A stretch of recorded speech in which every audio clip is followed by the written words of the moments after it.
La première des choses, c'est que tout ce qui peut permettre de rappeler que derrière des droits, il y a des devoirs, je pense que c'est important dans une société qui a plutôt tendance à perdre ses repères. Le deuxième élément, c'est que responsabiliser, moi je pense que la meilleure des responsabilités, c'est de responsabiliser l'auteur des faits. Pas obligatoirement les parents, mais quand on peut le faire par le biais des parents, c'est toujours mieux.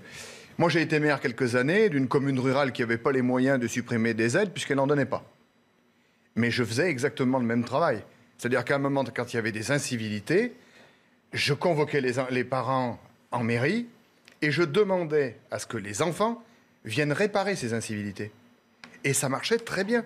Encadrés par les employés communaux, quand ils avaient tagué sur un mur et qu'ils passaient 2 heures avec une brosse à enlever le tag, je peux vous garantir que ça avait plutôt l'intérêt de ne pas recommencer. Ouais. Alors après, je sais qu'on est borderline en termes de responsabilité et autres, mais d'un autre côté, est-ce que c'est pas à nous, globalement et individuellement, d'apporter ces éléments qui font que on s'auto-censure entre nous et on se fait un peu de police entre nous. Je veux dire, moi, dans ma commune, quand je vois quelqu'un de n'importe quel âge jeter un papier par terre, si je suis derrière lui, je lui dis, écoutez, ça serait quand même mieux que vous le mettiez dans la poubelle. Si vous êtes... Ce que nous avons besoin de faire pour éviter qu'il y ait trop d'incivilité, c'est d'arrêter les incivilités au début de l'incivilité. Et que la pire des choses, c'est quand sur des petites incivilités... Ça veut dire une mesure sur des petites incivilités, quand on les laisse faire, ça devient une habitude et ça appelle la plus grande incivilité.